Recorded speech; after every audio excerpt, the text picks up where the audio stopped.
Good afternoon, folks, and welcome to today's Postal Points webinar. As you can see, we've upgraded our technology here. Now you have the pleasure of seeing me as well as hearing me. The pleasure's in quotes in that case. Today we have Tyler over there helping with production. Michelle is not here today, so if I stumble and mumble, please forgive us. But I think Tyler will be able to take care of everything. He's also available to answer your questions if you have any technical problems. Just email him at tkeeney@amsp.org, and he can help you figure out what's going on. Otherwise, we have a small issue to talk about, but one that has a lot of things in it that are of interest. The first, of course, is a reminder to all of you about full service coming in January. In case anybody still is laboring under the false impression that the Postal Service is going to pull this back and won't in fact go through with it, I'm afraid to tell you that you're not going to have your wish fulfilled. After having this on its way for a number of years now, full service is going to be a reality come January 26th. So if you haven't started to get ready for it yet, I really hope you do prepare quite quickly. As you can see in this very brief overview here, you've got 4 basic areas to think about. The first is hardware. Can your printer print an IMB? And I think most of our members have probably gotten past this point. Your printer drivers are up to speed, of course, and you can print an intelligent mail barcode, whether it's a full service or basic IMB.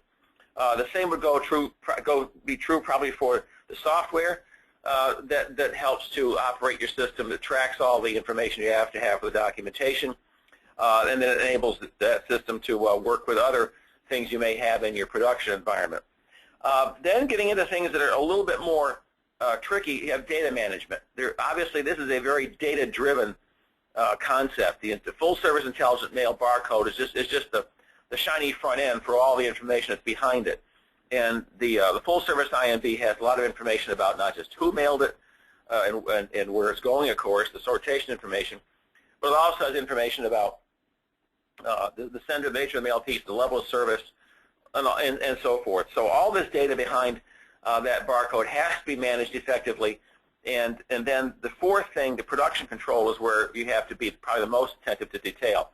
If you don't have good quality control right now in your operations, you may want to look at that and figure out ways to improve that process, because obviously if you have data saying the mailing looks like this, and you have a report that says the mail looks like this, and then because of errors in production, somebody dropped a tray, somebody messed up some mail pieces, they didn't reproduce pieces that were damaged correctly, the mail comes out looking like that instead of like this. So you see the point.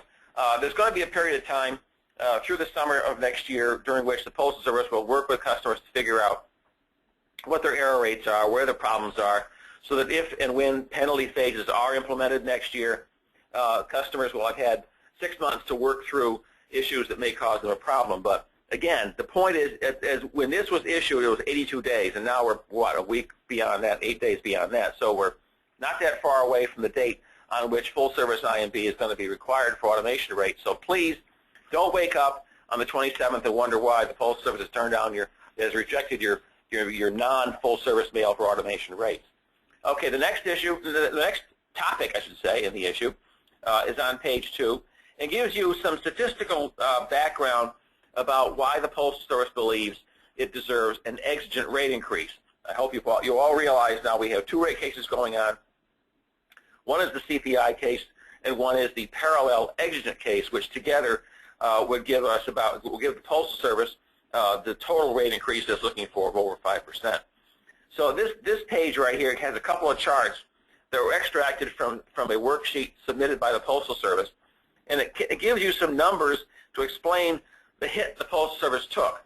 Now, whether you believe that they need to have more money right now or not, these numbers still show you from their side what we experienced ourselves during the recession that hit a few years ago. 2009 was the worst year, and as you can see, standard mail volume dropped by about 17 billion pieces that year, and that's a lot of money no matter how you cut it. Everything else went down, of course, as well. Well, the total 23.7 billion pieces the Postal Service says it lost because of the recession in 2009, the vast majority of those were from standard mail. The first-class mail category took a hit as well. As you can see, it was down about 6.1 billion pieces that year. But we all know that the first-class mail decline is not just due to the recession. It's also due to the diversion we're all participating in, moving messages out of hard copy first class, moving bills and bill payments out of first class. So that's a factor that's behind this. Nonetheless, the Postal Service is claiming that these figures right here show what it lost because of the recession, not because of other factors. So if that's true, then the next thing they have to do is connect the dots here. And as you may recall, I hope, from the last adventure with an exigent case back in 2010, the Postal Service failed at that point because it did not explain how the extraordinary and exceptional circumstance, the recession, again, back then, that even the PRC agreed was exceptional and extraordinary, how that was tied to the losses that it reported. So what it has to do is explain why the losses that it claims for some portion of that financial loss was, quote, due to, unquote, the exceptional or extraordinary circumstance. And the quote, due to, is right out of the statute.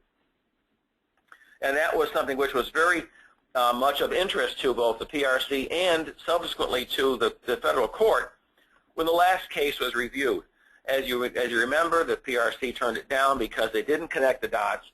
The court explained what was wrong. The court explained what the PRC failed to do in its decision, sent the whole thing back, and then the PRC in turn did the same thing back to the Postal Service, so that when they came to the PRC this year with its latest filing, they essentially were resurrecting the 2010 case and trying to do it right, if you will. So again, this is the data. You can believe it or not, but this is what they're putting into their case and saying that this explains why we need to have X amount of money because we lost Y amount of volume worth Z amount of money, I guess. So anyways, that's what you got right there. Going along to the next page, you can see that the unending effort to have postal reform continues, and that despite the efforts of many critics in the Senate in this case to derail it, that Senator Carper and Senator Coburn continue to plod along trying to form a bipartisan bill. Rats a ruck. But that's still what they're trying to do. As you can see there were a number of complaints, primarily from folks in rural parts of the country, whether it's Alaska or Vermont or Montana or whatever, concerns that somehow or other postal reform measures will decrease service in rural communities. The Senate bill especially, if you've looked at it, which is the less aggressive of the two bills compared to the House bill, does not attack rural interests, if you will, as directly as does the House bill. The Senate bill defers a lot of things that would be done, closing post offices, closing plants, changing service standards, and so forth, and generally tries to slow down the pace of change because legislators from those places believe that it's going to hurt rural America. Now, we may not agree with that, but that is currently the source of a lot of complaints about the Senate bill. That, of course, and the protections that relate to employees and facilities and performance, as those would in turn cause employee complement reductions. So you've got a number of things going on here. One is the concern about employees, and then in turn concerns about post offices and plants and service standards and delivery days and whatnot that also affect employees. So I don't know what's going to happen here. The senators are still trying to hope for a markup later this month, at which point they would get together and finish their draft, as they now call it, to produce a bill that would go to the floor for a vote, presumably. What that's going to be, the November 6th markup was postponed. When it's going to happen, I don't know. But if that happens, of course, we'll make sure we keep you apprised of that. Pardon me. A couple of things to pay attention to on the sidebar here.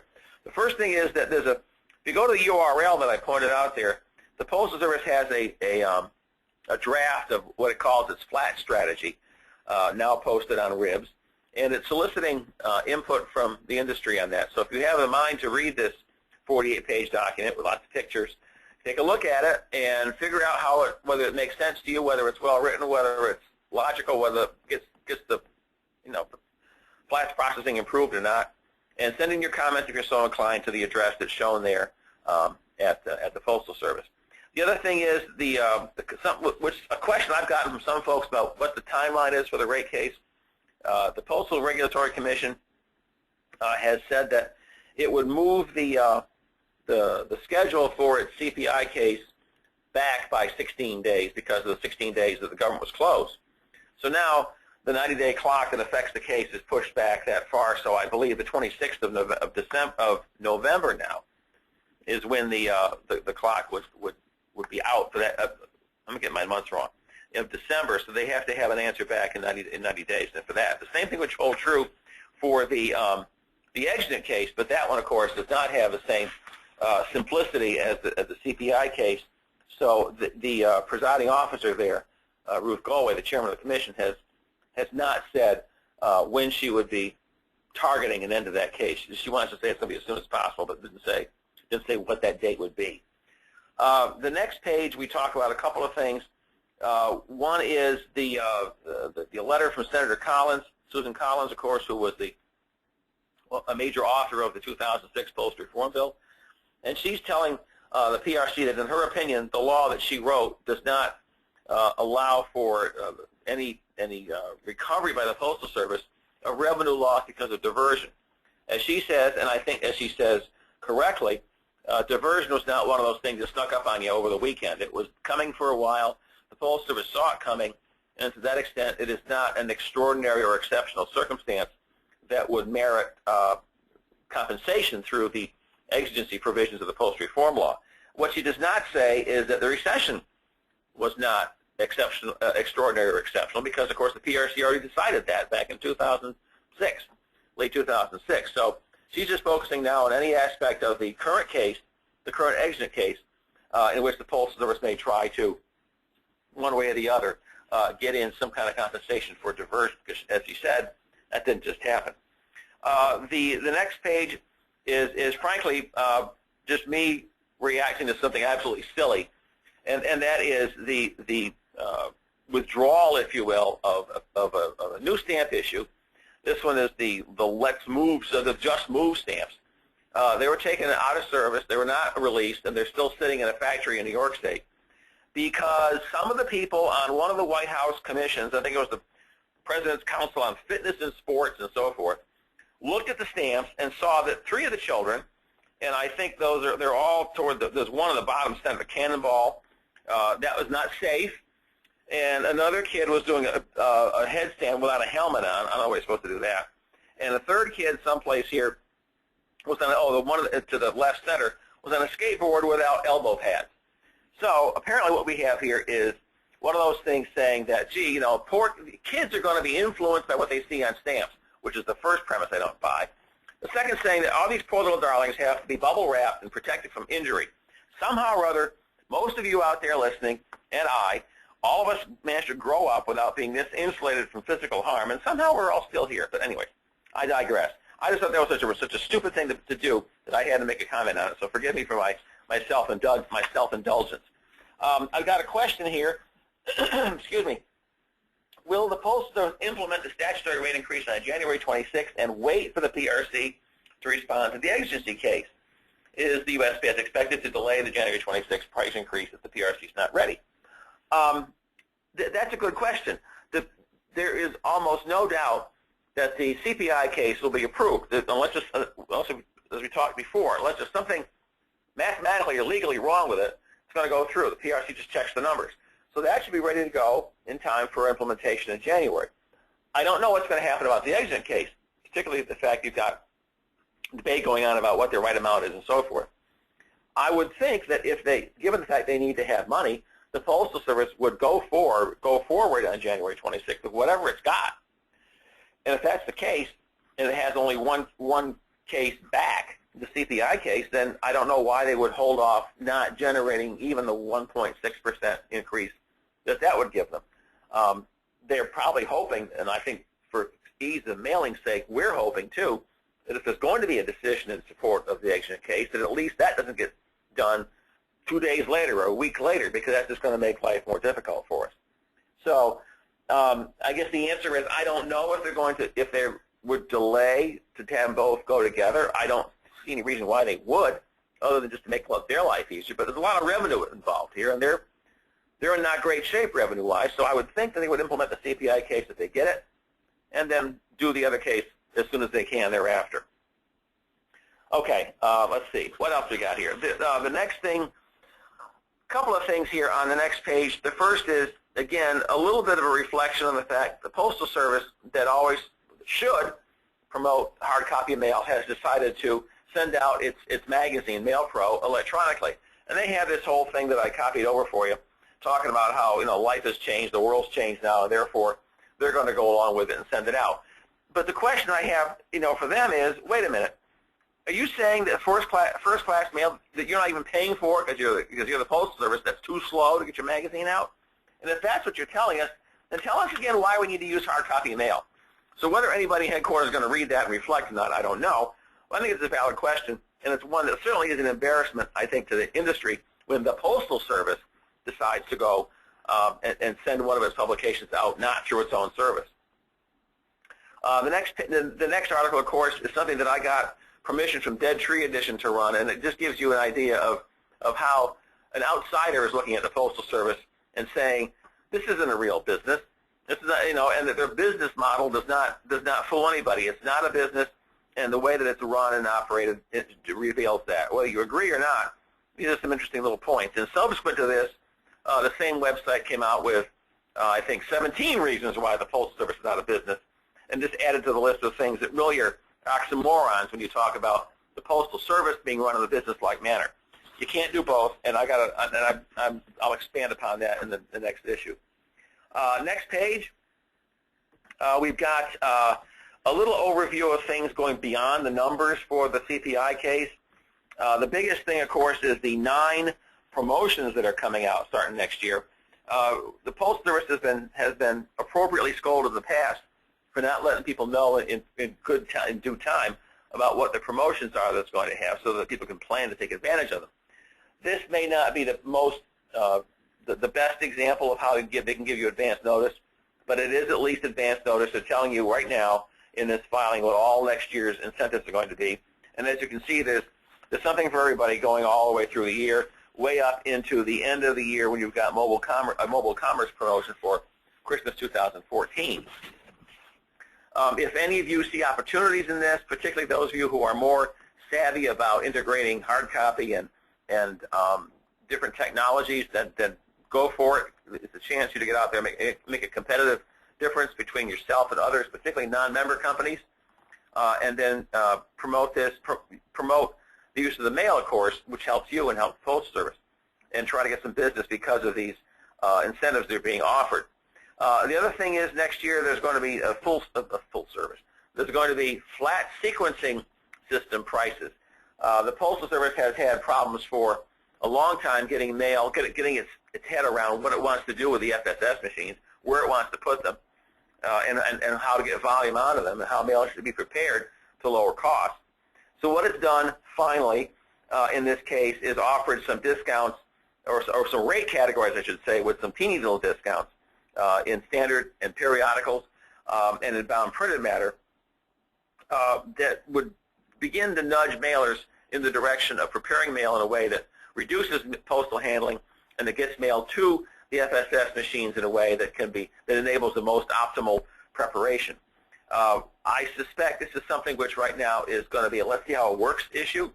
They're going to look at whether or not mailers respond to this. They're going to look at how the mail preparation works for them. Does it come in the right way? Does it give them mail in the scheme sorts and so forth that it wants? And if this works, or if it doesn't work, they'll probably tweak this next time at the end of 2014, and you may see some different changes at that time. Just the same as an important difference, and those of you who prepare standard mail flats or periodicals or bound printed matter flats may want to pay attention to this and begin to figure out how it's going to work. The other thing is this metered mail category. It's sort of it's an interesting proposition. First of all, it isn't just metered mail. The name is misleading because the category really refers to anything that is paid by a method of post payment that doesn't require cancellation. So it includes IBI mail, indicia mail, it includes permanent imprint mail, it includes metered mail, obviously, and pre-cancel stamps. So whatever does not go through the cancellation process is under this metered mail category. But it's single piece. It isn't bulk. So you've got now within first class, you've got all your pre-sorted categories, and under the traditionally no pun intended, single piece group, you've now got single piece stamped mail and single piece other, or quote metered unquote mail. And the price there is a penny less, obviously reflecting the difference in cost for handling this kind of mail. It doesn't require cancellation, so that you bypass the facing and canceling activities. So the other thing about this is this could be viewed as the first step towards what the Postal Service has taught for a long time, and that is actually breaking apart how you relate single piece and commercial mail. If this metered mail is a proxy for commercial mail, if you will, not volume mail, but single piece commercial mail, as opposed to mini mail, stamp mail, and this could eventually be something which leads to differences in pricing because of differences in cost recognition, and that could flow to commercial first class as well. Pardon me. So we'll see where that goes. It's kind of early to think about that right now, but we'll see where that goes. The Postal Service also figured out its residual mail as part of a pre-sort mailing thing that fiasco had last year. And you can see the prices now have been prescribed based upon whether the residual mail is all the same ounce or not, the same number, the same weight or not. So that, I guess, is the big thing about that. At the bottom, of course, is this year's schedule. If any of you have friends or relatives or loved ones in the service overseas, those are the dates on which you have to get things in the mail, because those folks over there like to get things back home, particularly if they're in a circumstance where life is not very good, and that is the case often too much. Among the information on the right-hand side there, the little yellow box you can see, we issued proposed rules, or we set out the proposed rules, the implementing rules for the rate case when they were released by the Postal Service. They were not published in the Federal Register at that time because, of course, the government was shut down. So now, once the government woke up again, got back into business, they appeared in the Federal Register, and the timeline for comments for those three proposed rules were adjusted accordingly. So if you are intent on commenting on those proposed rules, on any or all of them, you have to do so by November 25th, by Thanksgiving, which I think is the 25th or close to it. So that about wraps it up. Before we go, and make sure that I thank our sponsor for the year, our corporate sponsor for the whole series, AccuZip. They were very gracious to sponsor this year's webinar, so please reflect that in your business with them. And I want to thank all of you for tuning in. Let's see if we have any more questions here. No more questions. I think let me see. Tyler's handing me a note. Let's see. Oh, here's a question. Will Amazon bail out the Postal Service by having Sunday delivery? I don't know. This is kind of a surprise. There was a comment that Pat Donahoe made at a meeting I attended last week, and his vision, if you will, for delivery is to have packages 7 days. So this may be their first step. A lot of criticism was leveled at them when they proposed the going to 5-day delivery, and they quickly modified that to make sure that it was clear they're going to deliver packages 6 days, because I think rightly so, they recognize that they have a little bit of a niche market going there, particularly residential delivery. So they don't want to blow that away by stopping delivering on Saturdays. So they'd have 5-day mail, 6-day packages at that time. Now they want to do 7-day packages. So if they can do that, then that will be an important difference. In this case here, I'm sure Amazon has reached an agreement with them that somehow compensates them for the costs that are involved. Obviously, they have to adjust employee schedules, make sure they have trucks and people in the garage to make sure the trucks are running, all those kinds of things. So there'll be some cost involved. But again, depending how they do this, they can still make it pay. There could be a premium that customers pay to deliver Amazon things on Sunday. I'm sure that when there are deliveries through UPS and FedEx on Saturday, there are surcharges, so there very well may be a surcharge attached to Sunday delivery if and when that is extended beyond just Amazon stuff and beyond the LA and New York metropolitan areas where the Amazon delivery is going to start. Will that bail them out? No, not all by itself, because there's too much money being lost in standard mail, and particularly in first class, to be offset by whatever Amazon may do. But if you look at the numbers every month, you'll see that right now, package services, the competitive products, contribute about 14% of total postal revenue, even though they're a blip on the screen in terms of volume. So if the Postal Service is doing something to help build its package business here, I can only say it's a smart thing, because it's not going to FedEx or UPS. And even FedEx and UPS help the Postal Service because they give them a lot of the residential deliveries where they realize there's no point in having 3 trucks running them down the same streets. So if this is going to be something that helps the Postal Service, a good idea. It's not going to save their lives by any means, but it's going to be a good thing, I think, to help build parcel volume and help build postal revenue. So thank you for the question, whoever it was. And thank you, Tyler, the hand that sent it in, the hand that stuck it in here. Okay, so again, our next webinar is going to be 3 weeks from yesterday. On the next, of course, yesterday was a holiday here. And at that time, we'll be discussing the next issue. If you haven't done so already, start thinking about going to the winter conference in February in Phoenix, where I understand it's warmer probably than here, because today right here in Alexandria it's 39 degrees, and it's probably colder out in some parts of the country. And until then, though, we'll look forward to seeing you on the next Postal Points webinar. So thank you, Tyler, and thank you to Michelle, who would be here otherwise, and thank you to the rest of you for calling in. We will talk to you later.